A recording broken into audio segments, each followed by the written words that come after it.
Hey guys, how you doing? My name is Lena. Welcome back to another video. So I already know that a lot of people are going to hate me for this, but today we're going to talk about The Justice of Kings by Richard Swan, which was one of my most anticipated releases of this year. Like, I've been waiting for this book since November. I've been super excited about it. I basically requested an ARC. I also have my physical copy already, but I actually read it before release date. And the thing is, every single review before release date was almost 5 stars. Like, everyone was loving this book.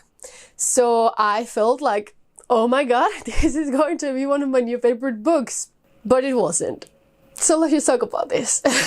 So basically, in The Justice of Kings, you're going to follow Von Wald.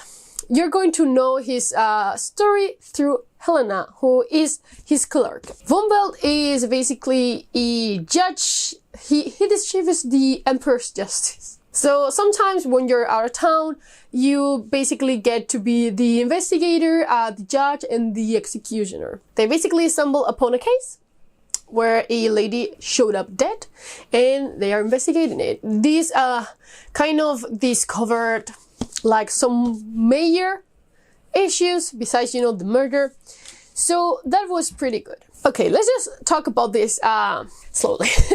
So the plot, let's just talk about the plot. It starts with a trial and it ends up with a trial. So there's a lot with the use of the law here, which is something that I really like. But the plot in itself is mostly investigating, and part of me really liked it and part of me wasn't hugely on board with it.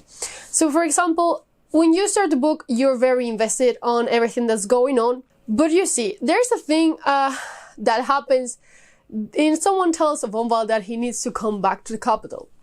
And honestly, that stuff is more interesting than this case. And he's just like, you know what? I'm going to finish this case and then I'll be back to the capital. There's a middle part that takes place in a convent. It was okay, but I wasn't like very invested on it. I was more invested in the part where they were all together investigating what happened and talking to witnesses and figuring out. The more investigating part of the story I really like, but when she goes undercover, I just don't like undercover stories in general. Like, that's a pet peeve of mine, so take that with a grain of salt. But it was okay. The plot was okay. The thing is, it hints at some very like major events, but we never get to a major event, you know? Like, even at the end, something happened and you're just like, okay, sure, but how can no one else know this? It's supposed to be like a huge thing, you know, what happens in the end, but no one really gives a fuck outside that little town. So I was more invested and interested on the events that take place outside this little town. That what happened in the little town. It was fine. Like, it wasn't over the top, but it was fine. You know, I liked it. It was okay. But definitely the thing that I liked the most was the world and the magic system.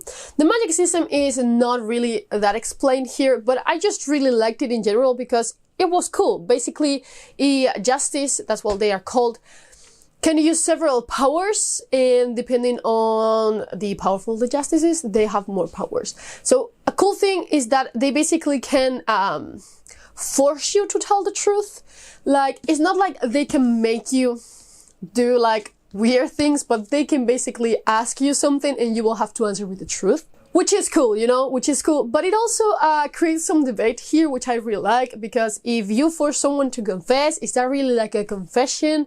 And should that be taken into consideration? Cool, I really like that part. That part was great. You also have some justices that can talk to animals. Some of them can just like put their kind of spirit into animals. It's cool. It's cool. Like, I really like that part. And I wish that we had more, because there's some hints here and there that there are more powers, but they are hidden, so they cannot be corrupted, you know? So that's cool. That was cool. I was fully on board with that. And every time we had like the other justice, I'm not going to say her name because I don't want to spoil anything. I was just like, okay, tell me more, because she's the only one that tries to explain everything, which I really like. Like, I was just like, okay, tell me more secrets. I want to know what's everything. So all of that I really like. Also, as I told you, I was very invested on the world beyond this little town. Even though I've said a million times that I love mysteries set on small towns and books that are condensed in just one town. For example, Age of Us, which is just condensed into the city of Kitamar. Love that. But this time around, I didn't feel like the town was compelling enough for me to be just like, oh yeah, I want to know more about this. It was just a regular town with kind of a major conspiracy, but that was it. And it was okay. But the world feels interesting. I actually really want to read the sequel just to see if we get more of what's beyond this kind of first introduction, because this actually feels like more of a introduction to everything. It feels a lot like a first book or even like a prequel, because I don't think that anything that happens here will have like relevance next. Like, I think it's like the events that make everything go, but that's it. Like, I don't think by the end of, I don't know, book 3 we're going to be thinking about this town. I don't think so. So that's weird. But I was very interested in the world beyond and in the magic system. Those were the best parts for me. Like, the magic system, I was so on board. And having said that, let's talk about the characters. So we have like 4 major characters, my understanding. Like, I'm not taking into account like the villains and such, because I don't think like they are prevalent enough. But we basically have Vonwald, who is the Justice, by far the most interesting character. Like, he feels very complex, he has his morals, but he is even sometime up to just cross those morals in the name of justice, which is cool. But where is the line of justice? Is there a line between justice and revenge? There's something that is talked about in this book, which I really liked. I was very involved with the moral debates in this book, and Volvat is always the one that started those things, so yes, great. More about philosophical talk, love that part. So yeah, Volvat was great. I love Tavish Review. Call him like a Annalise from How to Get Away with Murder. Love that analogy, like pretty true, honestly. But then we go with Helena, which is our narrator. Side note, love the narration style. I always like when it's just not third person. Like, basically Lena is telling us this whole story, so there are some comments here and there which is just like, I wish I knew back then and stuff, which I really like. It's kind of in a diary form mostly. So that is a point towards Helena. But Helena is actually treated as a teenager when she's not a teenager. Like, she's not 15 in this book. She is 19, almost 20. And she acts and is treated by some of the characters as a fucking child, which was so fucking annoying. There's something that took me completely out of the story, and that has to do with Elena. And the fact is that she acted like a very bad YA protagonist. She had like the craziest insta-love I've seen in a while. Like, the character she says she's in love with literally showed up once. And then the next time she's just like, oh my god, I have to tell him how I feel. How you feel about what? About what? Oof. You know that I just don't like romance, but sometimes I can just go past it. But this one bothered me so much every time that it was brought up to a scene, because Helena is the character that we follow. So we're going to go with her to meet the parents of this guy, and just thinking about how she's just like, you know what, I'm just going to live my life and I'm never going with Bumble again. I'm just going to stay in this fucking small town for no fucking reason other than, oh my god, I just love him so much.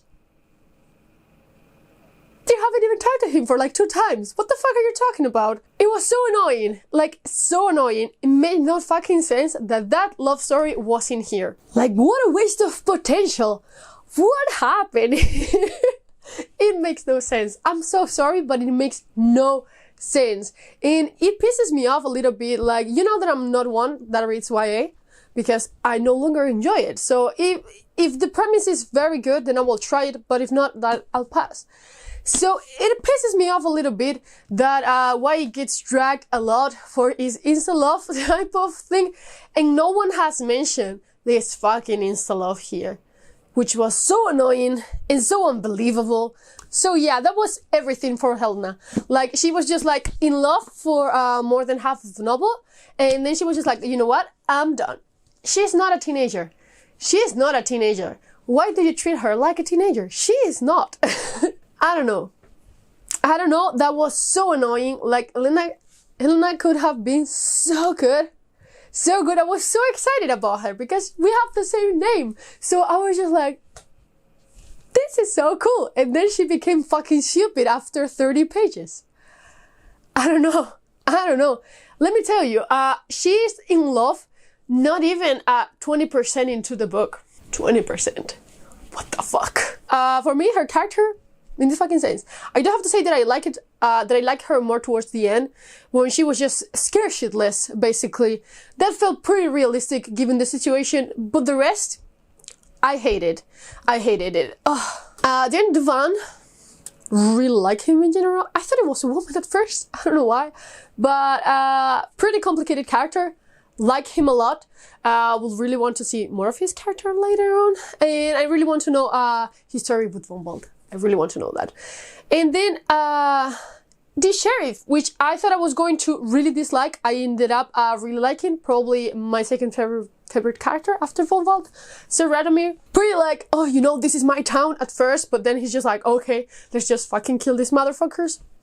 Really like him overall. So, what I disliked about this book, besides the fucking love story, there's a part here towards the end. I'll talk about it without spoilers.